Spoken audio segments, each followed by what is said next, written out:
Think about a small country that made a bold move, one that it thought would inspire the world. Lithuania stood up to China by formally recognizing Taiwan, a first in Europe, sparking cheers across democracies worldwide. But behind those cheers was a hidden cost. One that's left Lithuania's economy reeling and its government facing a critical decision: rebuild with China, or risk being left out in the cold by the global economy.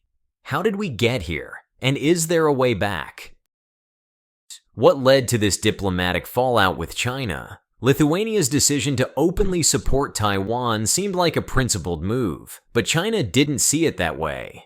In the wake of the announcement, China quickly imposed sweeping sanctions, freezing out Lithuanian imports, and severing major trade deals. According to the New York Times, Lithuania's exports to China plummeted by over 90% in just a few months, sending shockwaves through its economy. A statement from Wang Yi, China's foreign minister, captured the severity. Any country that underestimates China's stance on sovereignty will bear the consequences. For Lithuania, those consequences came fast and hard. With the loss of a key trading partner, the Lithuanian economy faced an urgent crisis, leaving many to wonder, was this diplomatic gamble worth the price?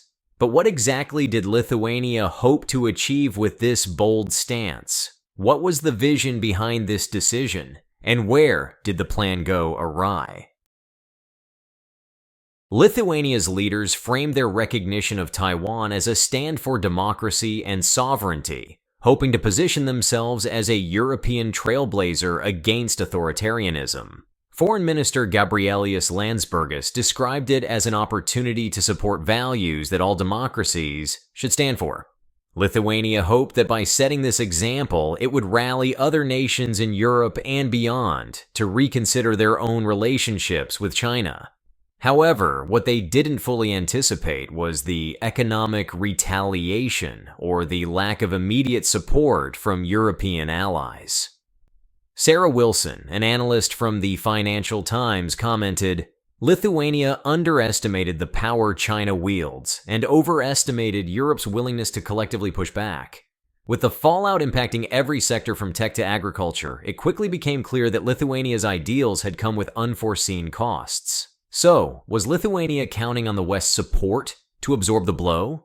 And if so, what was the reality? Please like and subscribe. Your support helps us grow. Thank you. Lithuania indeed believed that its allies would rally around its stand for Taiwan, envisioning moral support translating into economic and political backing. According to Politico Europe, Lithuania expected European leaders to follow its lead, pressuring China collectively.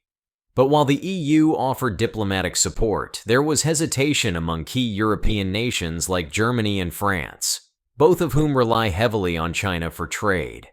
As EU analyst Robert Biederman explained, Lithuania's allies supported its stance in theory, but few were ready to risk their own economic ties with China. This diplomatic divide left Lithuania exposed, with only symbolic backing from the West. A hard reality check for a small nation taking on a global superpower. With limited support from Europe and the West, what were the real consequences for Lithuania's economy?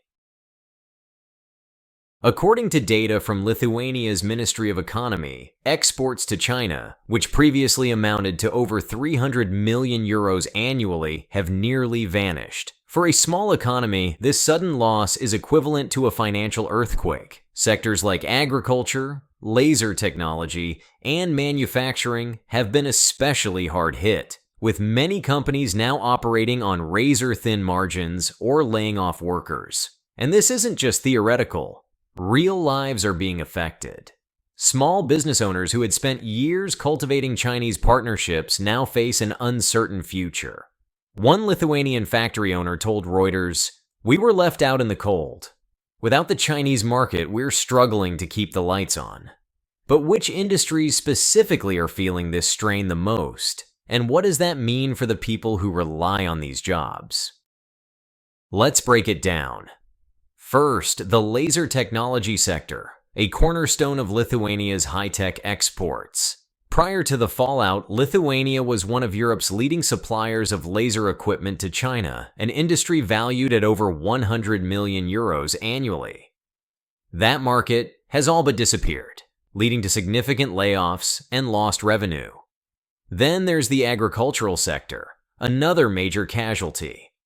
According to the Baltic Times, Lithuanian meat and grain exports to China have ground to a halt, directly impacting farmers and local suppliers who relied on that revenue stream. And the story is the same across sectors, from manufacturing to electronics, where entire supply chains have been disrupted. This economic hit hasn't gone unnoticed within Lithuania. But how do Lithuanian citizens feel about their government's stance on China?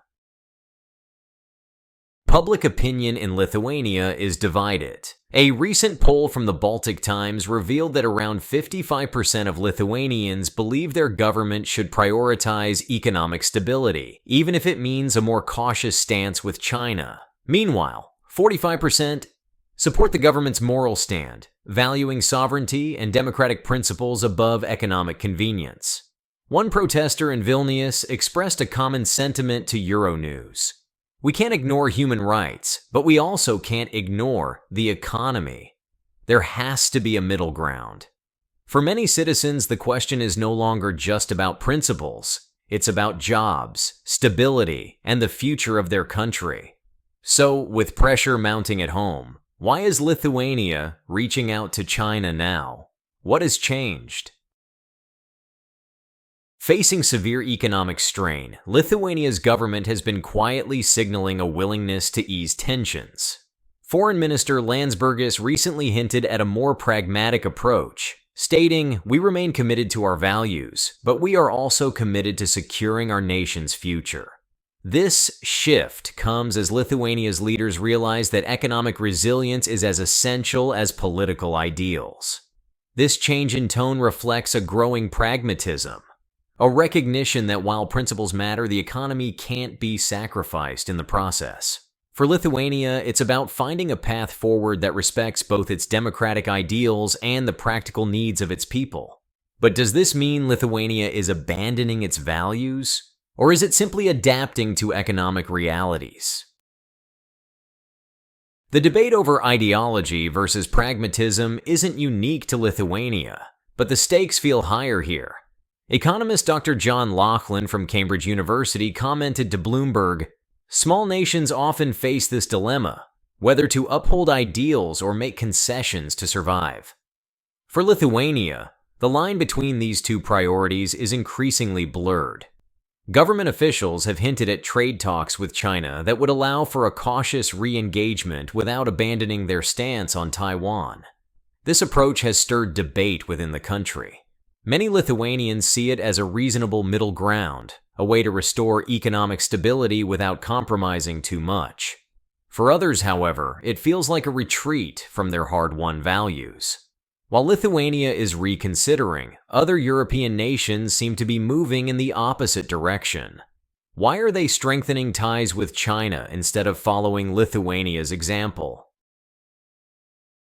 Countries like Germany, France, and Italy continue to deepen their economic ties with China, driven largely by trade. German Chancellor Olaf Scholz, for example, recently emphasized the need for economic engagement with China, calling it essential for Europe's recovery. As The Economist reported, this sentiment reflects a broader European trend, one where economic benefits often outweigh ideological considerations. For Lithuania, this reality has led to isolation, as larger economies prioritize trade over values. Analyst Alina Polyakova from the European Policy Institute noted, "Europe's approach to China is fractured. Larger countries prioritize economics, while smaller nations like Lithuania face the consequences alone. But as Lithuania finds itself isolated, is now the perfect time for a diplomatic reset?" The timing couldn't be more critical. China's own economic growth is slowing down, with challenges emerging from trade conflicts with the United States and a struggling post-pandemic economy. This has prompted Beijing to reconsider its relationships with European nations, looking to strengthen its ties beyond America's influence. According to South China Morning Post, China has been signaling an openness to re-engage with countries it previously sanctioned, hoping to stabilize its international trade channels in a volatile market.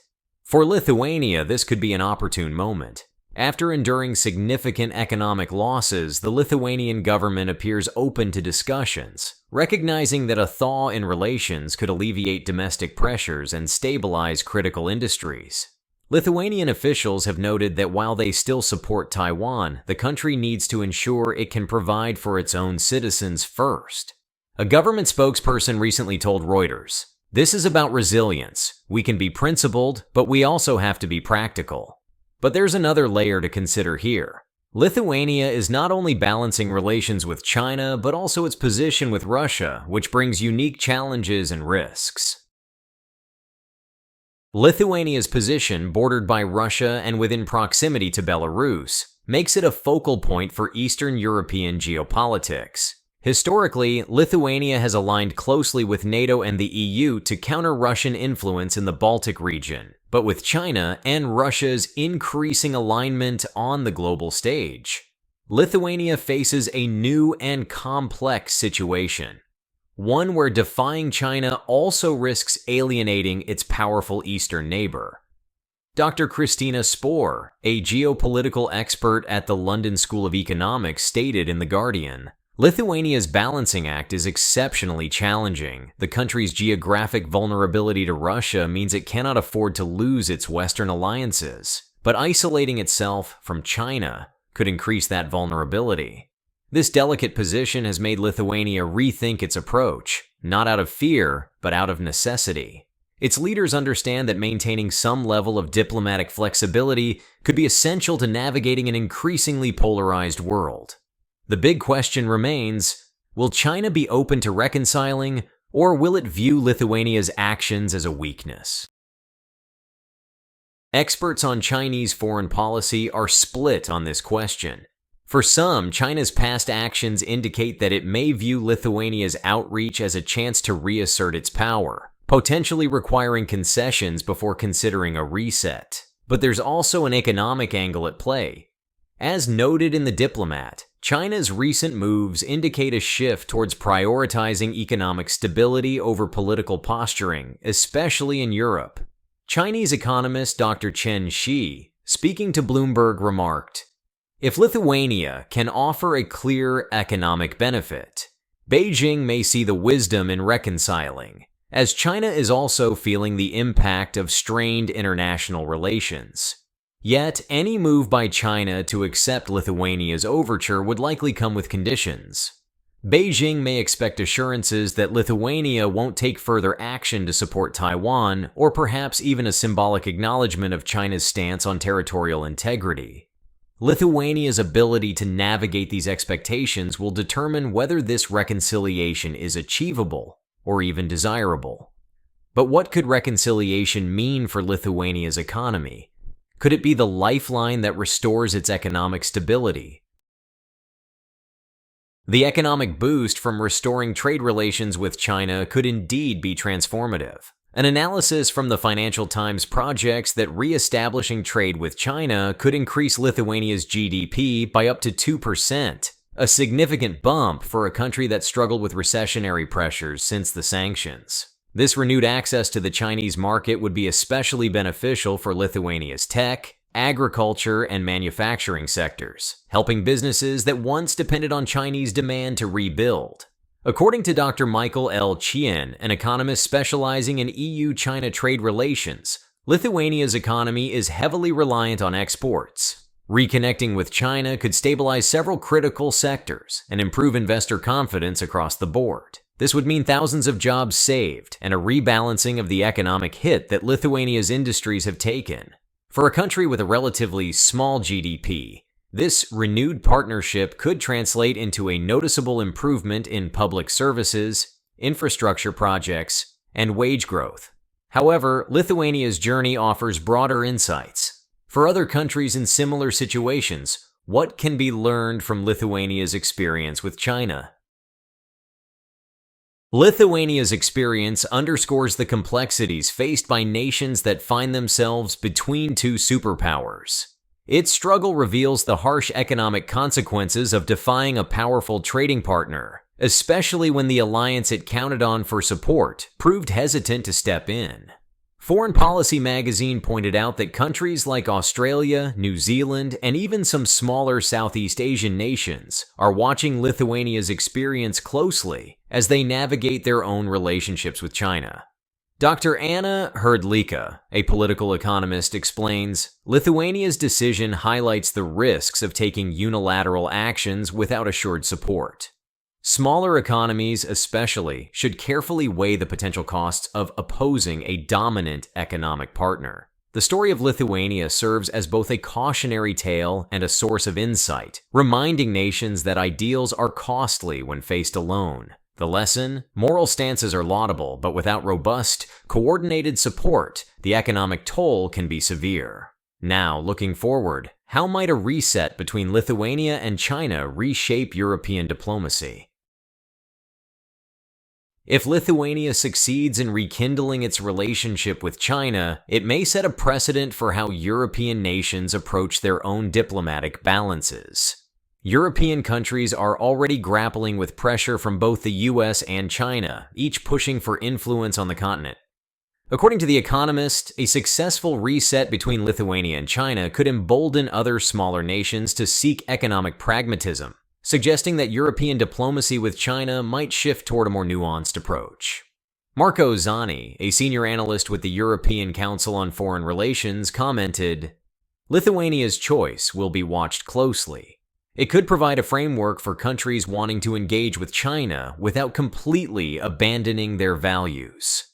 Europe is seeking strategies to manage a growing list of global challenges, and Lithuania's potential reconciliation could show a viable path forward, particularly for smaller economies trying to maintain autonomy while navigating international pressures. But the ultimate question remains. Has Lithuania's journey led it toward pragmatism, or is it abandoning its core ideals? Lithuania's story is far from over, and the question at its core is one that resonates far beyond its borders. Has the country found a way to balance its values with economic realities, or is it veering toward pragmatism at the expense of its democratic ideals? This dilemma embodies the struggle of small nations on a global stage, caught between economic survival and the desire to uphold values that define them. As Lithuania considers its next steps, the outcome could reshape not just its own future, but the broader European response to the pressures of global superpowers. The next chapter in Lithuania's story could serve as a guide for other nations finding themselves in the crosshairs of competing interests.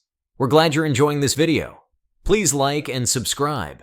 Check out another video that is now on your screen.